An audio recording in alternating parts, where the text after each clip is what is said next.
What the hell do you think you're doing in my son's bedroom? Michael Sterling's voice thundered across the polished marble hallway, loud enough to rattle the chandelier above. Rain clung to his overcoat, his shoes dripping on the pristine floor of the Sterling mansion. But he wasn't cold. He was burning. Before him, in the soft glow of a night lamp shaped like a crescent moon, knelt Amara Johnson, her hand gently resting on Caleb's trembling back. Her body curled protectively between the two sleeping twins. Caleb and Noah, 8 years old, curled like frightened animals beneath their covers, had been crying out in their sleep, their small bodies restless with nightmares. Amara had rushed in, barefoot and quiet, answering their fear with the kind of warmth their father hadn't offered in months. But to Michael Sterling, a man drowning in grief and trapped in the walls of his own perfection, it looked like a violation, a stranger, in the dark, touching his children. "Get out!" he snapped. "You're done! You were never qualified to be here!" His voice cracked with more than rage. Amara slowly rose, her heart pounding, not from guilt, but from disbelief. She didn't try to explain, not with the boys still shaking behind her. She just looked at him, eyes steady, voice calm, and said, "You think credentials heal children, Mr. Sterling?" He didn't answer. He just turned and walked away, his jaw tight, the storm behind him no louder than the one inside. "Before we go any further, where are you watching from? Drop your city in the comments. We love hearing from you. And if you believe stories like this matter, hit the like button and subscribe. Now, let's rewind. Let me show you how it all began. 2 weeks earlier. Amara Johnson had walked into that glass and steel mansion in Palo Alto with nothing but a tablet, a pen, and a file folder labeled Sterling, Caleb, and Noah. She was 34, black, and didn't wear a designer suit. What she did carry was a heavy silence and the kind of strength you don't learn in college. Born in South LA, raised in foster care, and orphaned by 16. She'd spent her entire adult life holding other people's children when no one else would. That's why the email from the Sterling household had surprised her. Not just because of who Michael Sterling was, the CEO of Nexora, one of Silicon Valley's most influential AI companies, but because the twins had burned through 4 nannies and 2 child psychologists in less than a year. After their mother, Rachel Sterling, died in a car accident the previous spring. The boys had changed. Caleb had stopped speaking in full sentences. Noah refused to sleep without the lights on. Both had become guarded, volatile, and difficult to reach. And Michael? He had done what powerful men do when grief knocks. He buried himself in work and called it resilience. From the first meeting, the tension was sharp. Michael eyed Amara with that clipped corporate tone reserved for people he didn't trust. "I expected someone with a PhD, he said flatly. "Degrees don't hug children in the dark." She replied. Eleanor Hayes, the longtime housekeeper, had smiled quietly at that. She'd seen many come and go. Amara was different. She didn't come in with games and therapy buzzwords. She simply sat near the boys, observed, waited, and slowly, so slowly, it began. Caleb started sketching in front of her. Noah brought her a stuffed bear one evening and said, "It's afraid of thunder, too." Amara didn't push.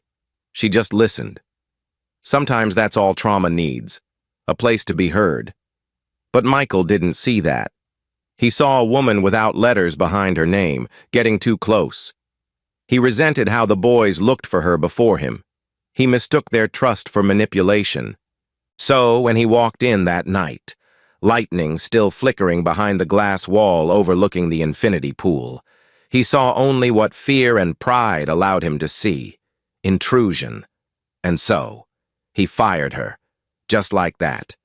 No conversation, no thank you, no recognition of how far the boys had come in just 2 weeks. Amara didn't cry. She didn't beg. She walked down the long hallway, past the steel staircase and the soundproof home office, past the ghost of Rachel's laugh that still clung to the walls, and out into the rain. The automatic gate didn't even close behind her. Michael never looked back. Inside the house. Noah stirred. "Where'd she go?" he mumbled, reaching out to no one. Caleb didn't answer. But when Eleanor brought them breakfast the next morning, the bear was missing. And Michael? He'd never forget the look Amara gave him that night. It wasn't anger, it was pity. The kind that said, "You don't even know what you just threw away." But fate has a strange way of circling back. The silence in the Sterling mansion the day after Amara left was the kind that pressed against the windows like fog. Quiet, heavy, and unwelcome. The twins barely touched their breakfast, and when Eleanor tried to draw them into small talk, Noah pushed his plate away and walked upstairs without a word. Caleb followed, head down, bear still missing. Michael Sterling, buried in a Zoom meeting with European investors, didn't notice at first, but over the next 3 days, he began to feel it. The shift, the absence, the color that had crept back into the house, quiet laughter, tentative drawings on the kitchen counter, someone humming as she folded laundry, was gone. All that remained was sterile silence, like an empty server waiting for code. On the 4th day, Michael passed Caleb's bedroom and paused. The boy sat in the window seat, staring at the clouds. A sketch pad lay untouched on his lap. Michael knocked softly.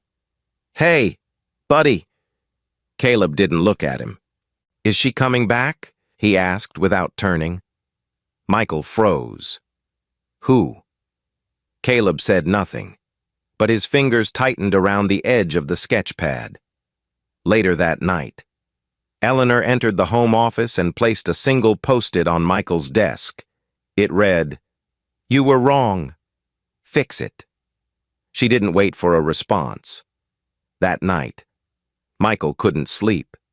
He lay in the master bedroom, surrounded by echoes of a life that no longer made sense. Rachel's favorite books still in the shelves, her perfume faint in the walk-in closet, but no warmth left in the world. Guilt crept in like a draft beneath the door. By morning, he had made a decision. He found her name in the personnel file and tracked her to a community center in Oakland. Not some office with glass partitions, but a red brick building with a cracked basketball court, a garden overrun with vines, and music blasting from a window that had no screen. Inside, the walls were covered in murals, portraits of brown and black children, sunflowers, fists raised in color. And there she was, in paint-splattered jeans and a denim jacket. Amara knelt beside a teenage girl working on a canvas. She didn't notice Michael until he cleared his throat. She didn't flinch, just looked up slowly, eyes unreadable. "What are you doing here?" she asked. Michael swallowed, realizing he had no rehearsed speech. "I wanted to apologize."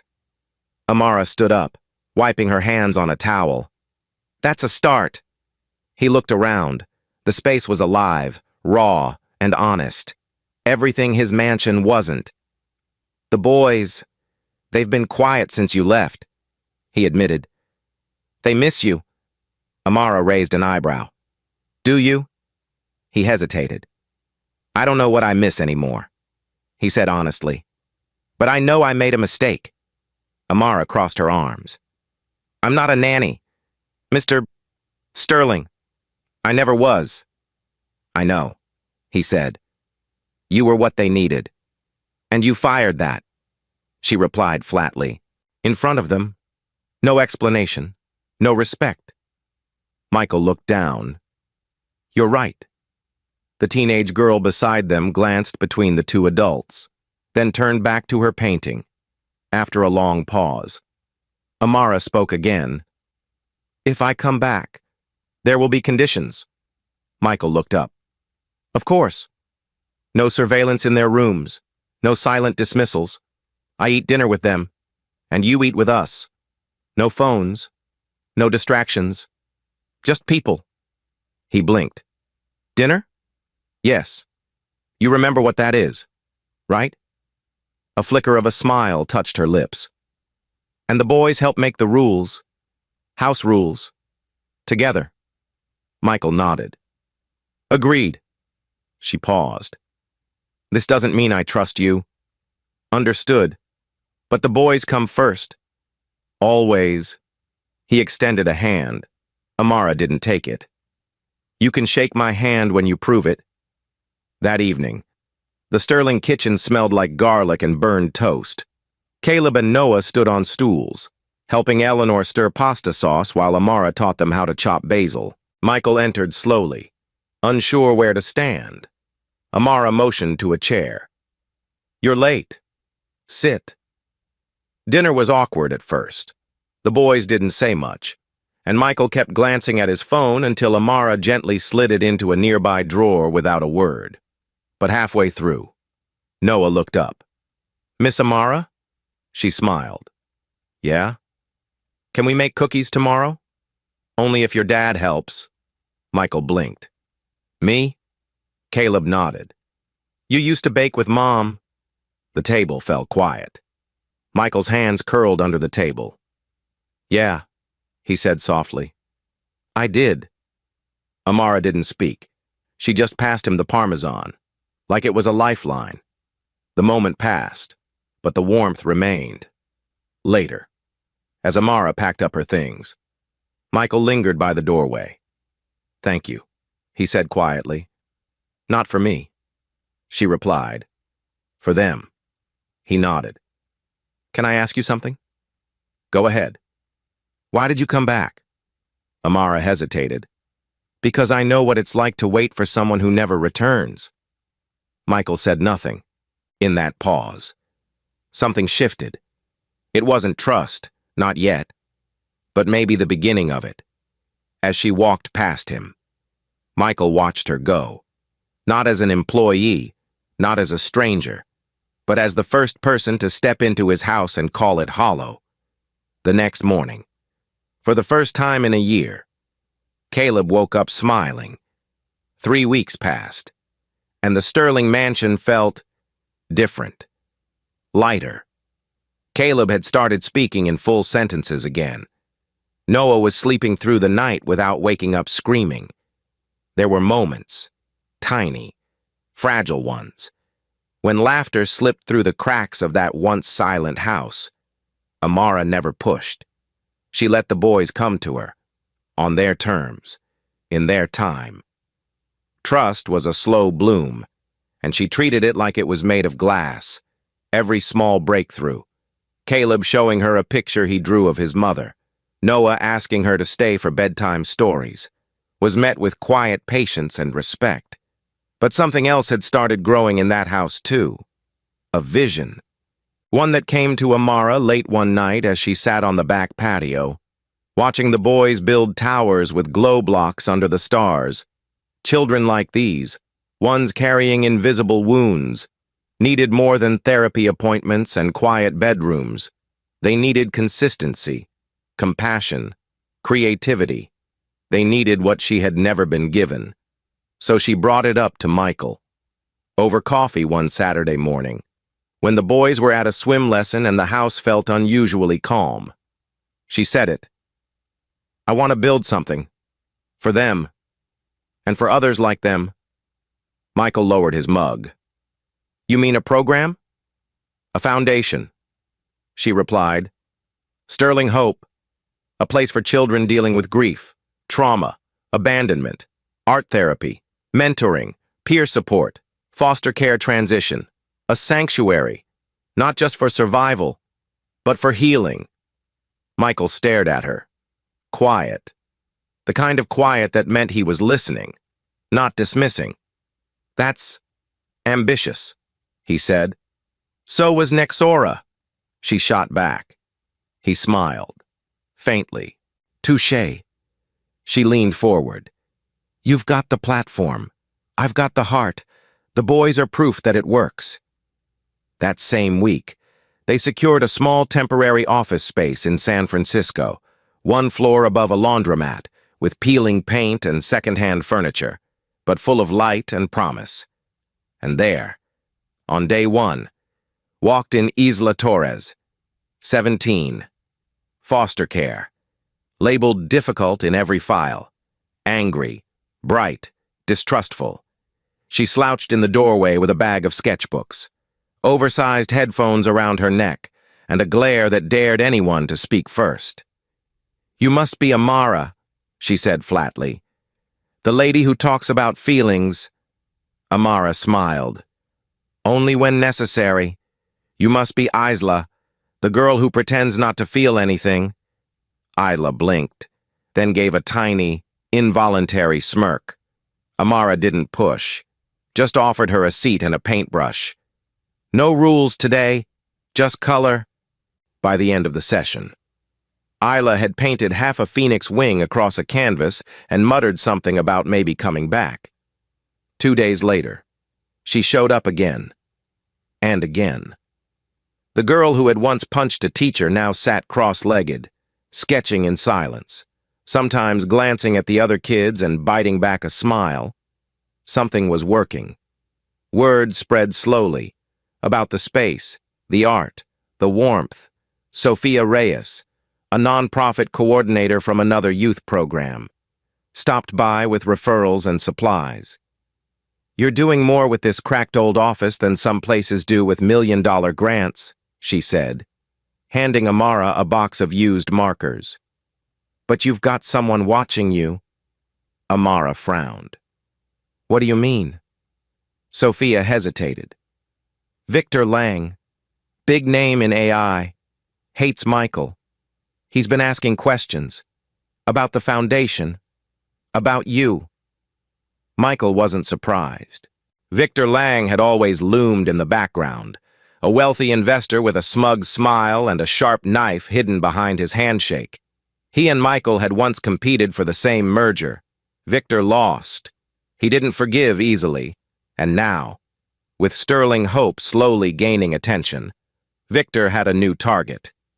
"He thinks the foundation is a vulnerability," Michael explained to Amara one night as they reviewed grant proposals in the living room.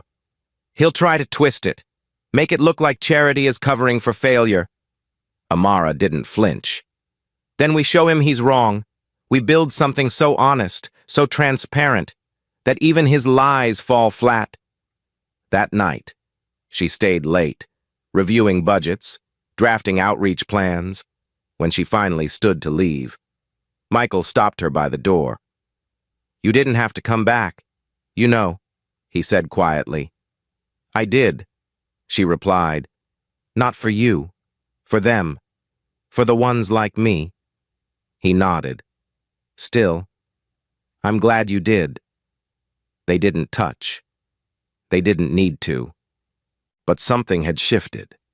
Again. Outside. The city lights blinked on like stars returning to a sky that had forgotten how to glow.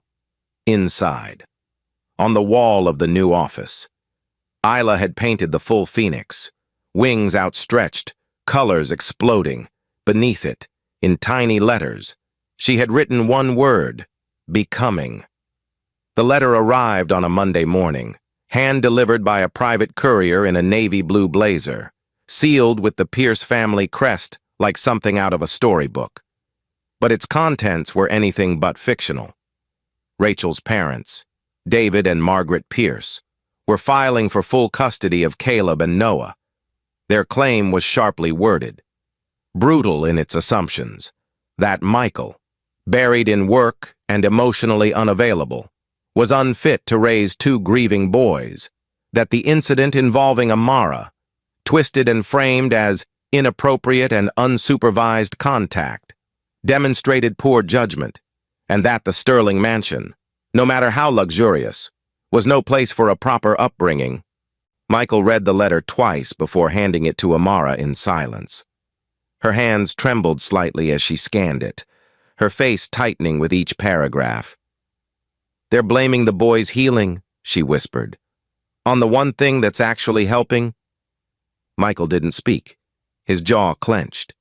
And just like that, everything they'd built, trust, progress, stability, was at risk of being undone by legacy and fear. The courtroom was a pale, imposing hall in downtown San Francisco, its echoing ceilings and marble columns designed to make everyone feel small. Judge Clara Nguyen, composed and razor-sharp beneath her rimless glasses, presided with a calm authority that brokered no games. David Pierce took the stand with the polish of a man who'd played golf with senators. He spoke of concern, of emotional trauma, of wanting only the best for his grandchildren. Margaret sat stiffly beside her lawyer, fingers wrapped in pearls, eyes cold as winter glass. They presented photographs of the boys looking somber, taken during their own brief visits. As proof of emotional neglect, they referred to Amara as a woman of questionable credentials, as if compassion required a degree. When Michael finally took the stand, his voice was steady, but beneath it trembled a man trying to hold the world together with bare hands. I lost my wife, he said, eyes fixed on no one. And for a long time, I shut down, but my boys didn't stop needing me. I was failing them, until she showed up. He nodded toward Amara. She saw them, really saw them, and they trusted her before they ever trusted me again. That's not a liability. That's a lifeline. Then it was Amara's turn. She wore a simple navy dress and no makeup, her natural curls pinned back, her spine straight. The court hushed as she stepped forward, not with power, but with presence. I don't come from a legacy, she began.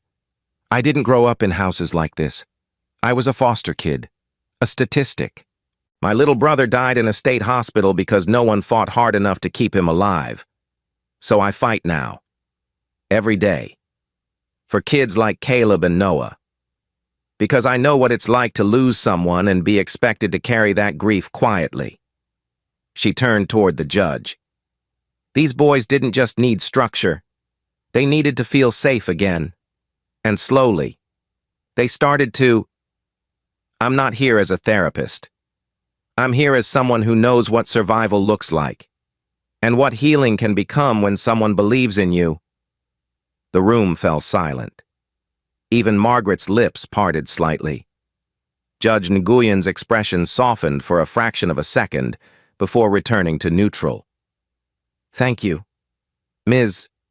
Johnson, she said, and Amara returned to her seat without looking back. But the day held another shock. As the hearing recessed for lunch, Amara stepped outside into the courtyard, only to freeze as she saw a woman waiting on the bench near the fountain, gray at the temples, wrinkled hands clasping a faded leather purse. Lydia Brooks, her mother, the woman who had abandoned her at age 7, the one she hadn't heard from in 27 years. For a moment, Amara couldn't breathe. Lydia stood, slowly, as if unsure of her own welcome. I heard about the case, she said gently. I wanted to be here, not for the trial, for you. Amara took a step back. You don't get to show up now, she said, voice brittle. You left me. I know, Lydia replied, her voice a blend of guilt and weariness. I've replayed it every day. I was sick, scared. I thought I was doing what was best, but I was wrong. I've been wrong for a long time. Tears welled in Amara's eyes, but she didn't let them fall. You could have found me. All these years. I didn't think I deserved to. The words hung in the air between them. Amara looked away, the old ache rising in her chest like smoke. This isn't about you, she finally said. It's about 2 boys who deserve better. Lydia nodded. I know. And if you'll let me, I'd like to help, even if it's just watching from the gallery.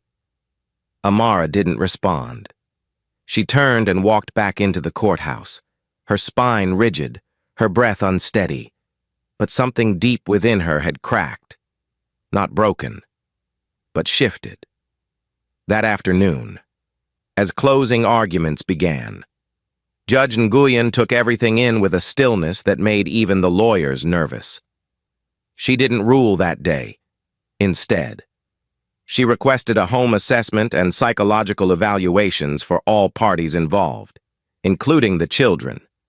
But her parting words offered a hint of where she stood. Custody is not about appearances. It's about the child's emotional reality. And from what I've heard today, there is more healing happening in that household than harm.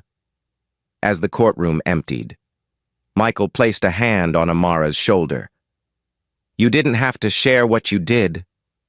Amara looked at him, eyes steady. They needed to hear it. And maybe I needed to say it. That night, back at the mansion, Noah climbed into her lap during story time. Caleb rested his head on her shoulder. And for the first time in her life, Amara realized this might be what home feels like. The first article hit the newsstands before the court's ink was even dry. A grainy photo of Michael and Amara walking out of the courthouse, taken from across the street, sat beneath a bold headline, Sterling's Foundation faces scrutiny, conflict of interest or savior complex? Within hours, blogs, gossip sites, and tech media outlets had latched on. Words like unlicensed, controversial, and unorthodox methods were scattered like broken glass across headlines. Victor Lang had finally made his move. Through carefully timed leaks, he pushed forged documents to a reporter at Silicon Watchdog, claiming that Sterling Hope Foundation had misused donor funds and hired staff without proper background checks. The foundation's bank account was temporarily frozen pending investigation. Vendors pulled out. And worst of all, parents who had once called Amara a lifeline were now calling in fear, asking if their kids were safe. Amara sat at her desk in the San Francisco office, hands trembling around a copy of the article, her phone buzzing with texts, voicemails, and vague legal threats. Across the room, Isla Torres was pacing, fists clenched, tears brimming. "This is garbage," Isla snapped. "They're lying about everything, about you, about us. They don't know what this place means to people like me." Amara looked up, her eyes glassy but calm. "That's exactly why they're targeting it," she said softly. "We're making a difference, and they don't know how to measure that in spreadsheets." Michael arrived minutes later, furious but composed. With Sophia Reyes close behind him, he dropped a printed statement on the desk. "We're holding a press conference tomorrow. We go on offense." Amara hesitated. "If we fight too loud, they'll twist it. Make it look like we're hiding something." "Then we don't fight with noise," Sophia said. "We fight with truth, with stories." Isla stepped forward, her voice surprisingly steady. "Let me speak." Everyone turned. "I'll tell them what this place did for me, what Amara did. They want a face? Give them mine." At first, Amara tried to stop her. "You don't owe anyone that, Isla." But the teenager shook her head. "You always say healing means being seen, so let them see me." The next afternoon, the press conference took place in the small community garden behind the foundation's office. The city skyline loomed in the background, sharp and indifferent. As reporters jostled for space near the podium, Michael gave a brief statement, measured, confident, refuting every allegation with clear documentation. Then Amara stepped up. She didn't read from a script. She didn't hold notes. She just stood there, hands clasped, heart exposed. "They say I don't have the credentials," she said, "that I'm not qualified to do this work. But let me ask you something. What degree do you need to sit with a grieving child until they fall asleep? What license gives you the right to listen without judgment?" Cameras clicked. Reporters scribbled. "This isn't about me," she continued. "It's about the children, about building something that helps them feel whole again." Then she stepped aside, and Isla walked up, 17 years old. No blazer, no practiced speech, just a voice that trembled and rose and cracked, but never broke. "Before this place, I didn't care if I woke up the next day," she began. "I was angry. I was alone. People looked at me like a problem, not a person. Then I met Amara, and she didn't try to fix me. She just saw me." She paused, blinking hard. "This place saved my life. So if you want to write something, write that." The crowd was silent. Not a question asked. Not a word spoken. By the time the footage aired on local and national outlets, it had already gone viral, within 12 hours. The clip of Isla's speech had been shared over 5 million times. Hashtags like Sterling Hope, We See You, and foster voices flooded social media. Celebrities, therapists, former foster kids, and even educators chimed in with stories of their own, praising the foundation's mission. Public opinion swung like a tide. Victor Lang, who had expected silence and surrender, now found himself under scrutiny for unethical practices in his own portfolio.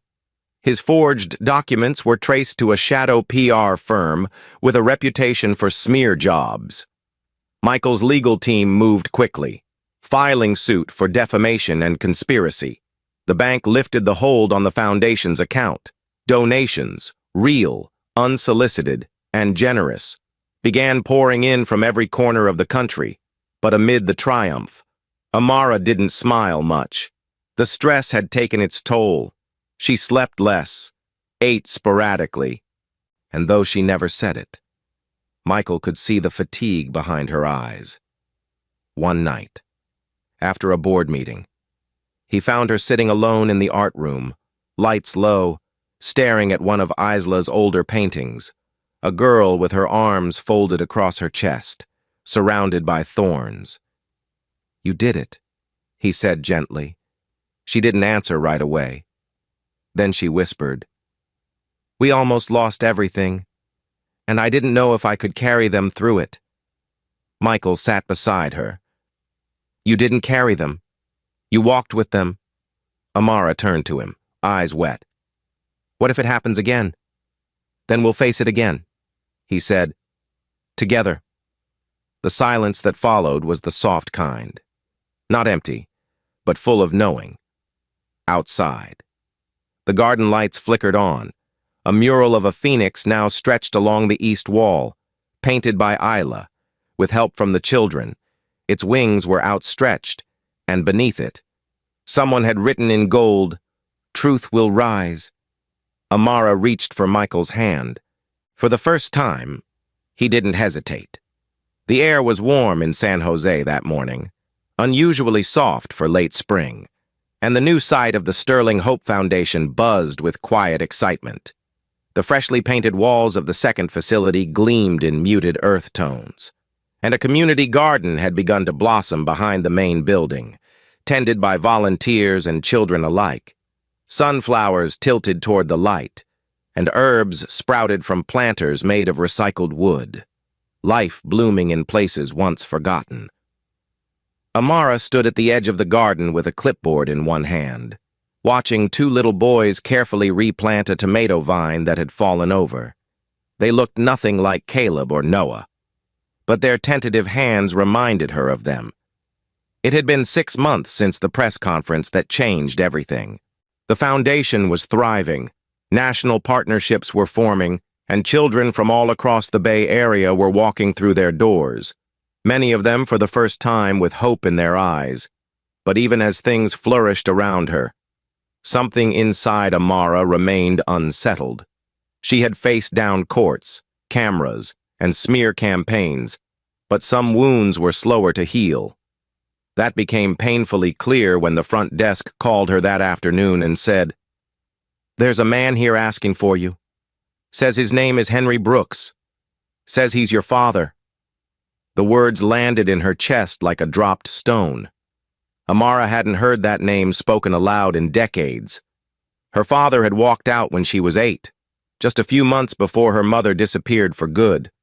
For years, Amara had imagined all kinds of endings for him. Dead, in prison, somewhere in Nevada with a new family. But here he was, apparently sitting in the lobby, asking for her by name. She almost told the receptionist to send him away. But something made her walk down the hallway instead. Slowly. Like each step pressed deeper into soil she had never wanted to touch again.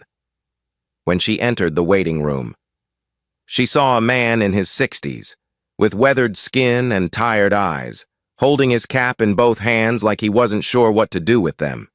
He stood when he saw her. "Amara," he said, his voice rough, like it had been scraped raw from the inside. She didn't answer, just watched him, waiting for something to make it make sense. "I saw you on TV," he continued, voice shaking. "Heard about the foundation, about what you built.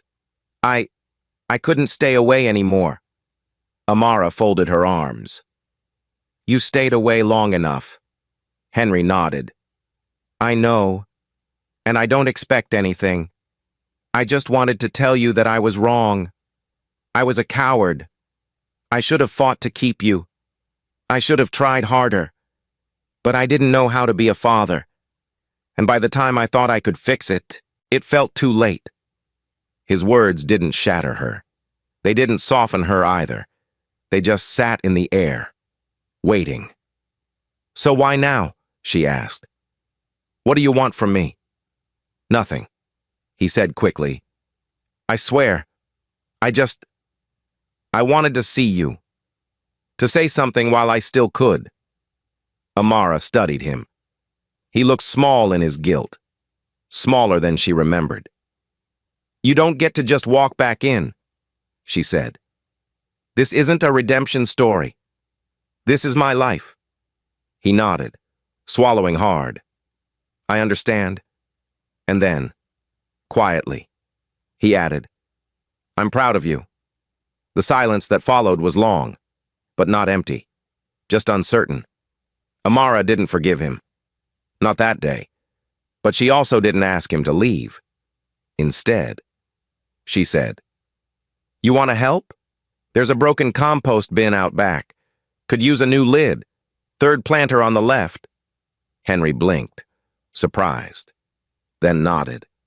"Yes, ma'am." He headed outside without another word. Amara watched him go, her arms still crossed, but something in her chest loosened, just slightly, like a knot pulled once too tight finally gave way. Later that evening, she sat in the garden alone, knees pulled to her chest on a wooden bench, watching as dusk colored the sky in soft purples and golds. Michael appeared without a sound, carrying 2 mugs of tea. He handed her one and sat beside her without asking. "Eleanor told me," he said quietly. "Your father?" Amara nodded. "He's out back, fixing the compost bin." Michael smiled gently. "What do you want to do about him?" She stared at the sky for a long moment. "I don't know yet," she whispered. "But I didn't walk away. That's something, right?" "It's everything," he replied. They sat in comfortable silence, the kind that only exists when people have seen the worst in each other and stayed anyway. Around them, the garden glowed with solar lanterns, flickering like fireflies. Laughter floated in from the kitchen where the staff was cleaning up from dinner. Somewhere in the office, Isla was helping 2 younger kids design a mural for the new hallway. And for a moment, Amara allowed herself to breathe. 2 weeks later, the San Jose site officially opened to the public with a modest ceremony. There were no reporters, no cameras, just families, counselors, and a few dozen kids, many of whom had already begun calling the place the house that feels like a hug. Amara gave a short speech, thanking the staff, honoring the children, and reminding everyone that healing wasn't a straight line. It was a garden, one that required patience, and sun, and rain. Henry stood quietly near the back, wiping his hands on his jeans, tears in his eyes as he watched his daughter speak to a room full of people who saw her as more than what she'd survived. They saw her as what she had become that night. As the lanterns flickered on once more, Michael took her hand and led her down the garden path. "You've built something real," he whispered. "Not just for them, for all of us." And for the first time, Amara believed it. The sun poured over the garden like honey, casting golden light on the young oak tree standing at the heart of the San Jose site. Its roots newly settled in soil that had been tilled by dozens of hands, small and large, scarred and soft, broken and healing. It was a warm Saturday morning, the kind that held no tension in its breeze, no bitterness in its sky, only a quiet invitation to witness something sacred: growth. Caleb and Noah stood on either side of the sapling, their hands dirty from planting, their faces glowing with pride. Amara stood behind them, her arms around their shoulders, guiding them gently as they pressed the final handfuls of earth around the base. Michael stood beside her, one hand on her lower back, the other holding a small plaque engraved with the words, "From pain, something beautiful grows, sterling hope."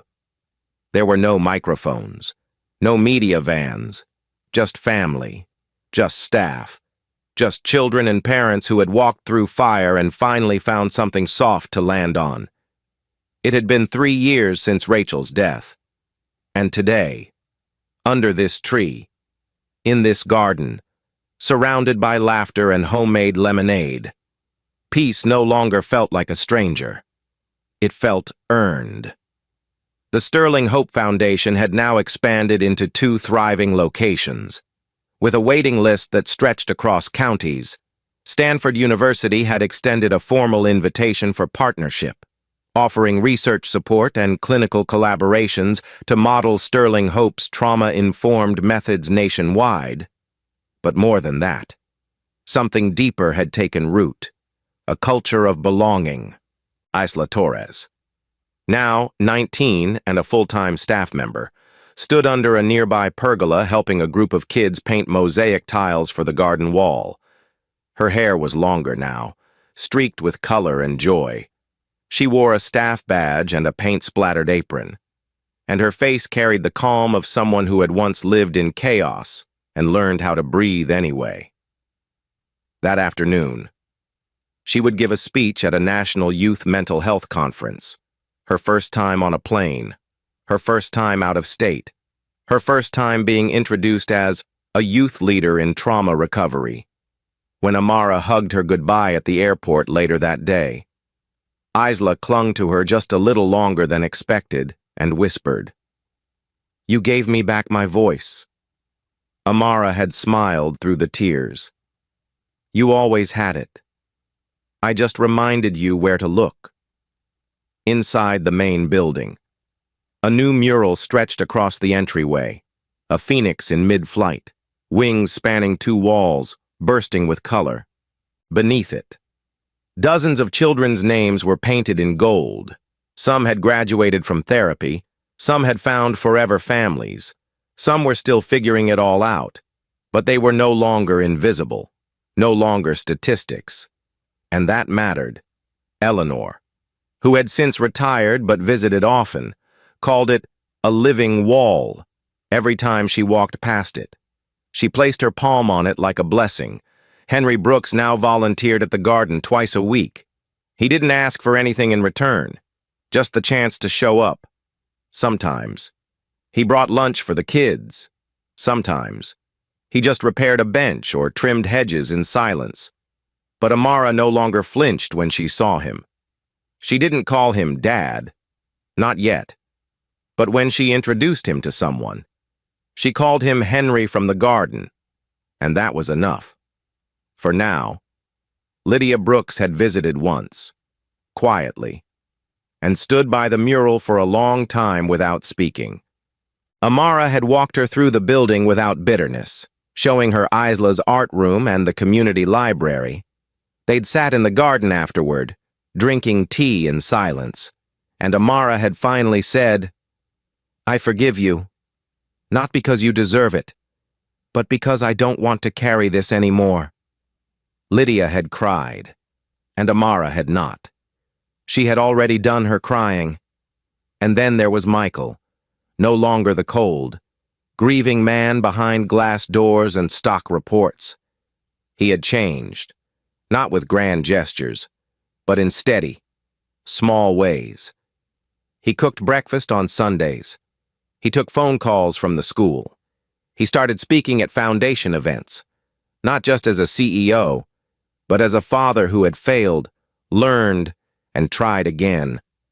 On the anniversary of Rachel's passing, he stood with Amara in the garden, the twins by their side, and said, "She would have loved this place."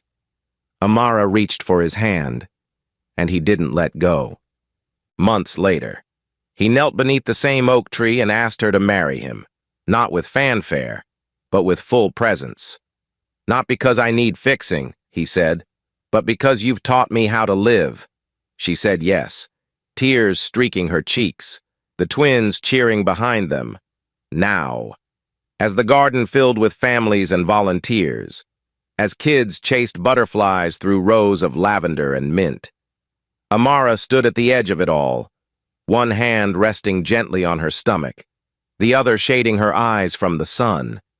She was expecting, just a few months along, and hadn't told many people yet, but something in her had already shifted, a quiet sense of permanence, of legacy, of life beginning not in the absence of pain, but in the space where pain had once ruled and had been slowly, tenderly transformed. She looked around. Isla, laughing. Michael, talking with a new father. The boys, helping younger kids line up to decorate pots. The wind moving softly through the trees. And in that moment, beneath the sun, with her feet on solid ground and her heart open wide, Amara knew she hadn't just survived. She had grown roots and wings. Thank you for being part of this story. If something in it touched your heart, don't forget to like the video and subscribe to the channel. We'll be back soon with more stories that matter. Until then, take care, and we'll see you next time.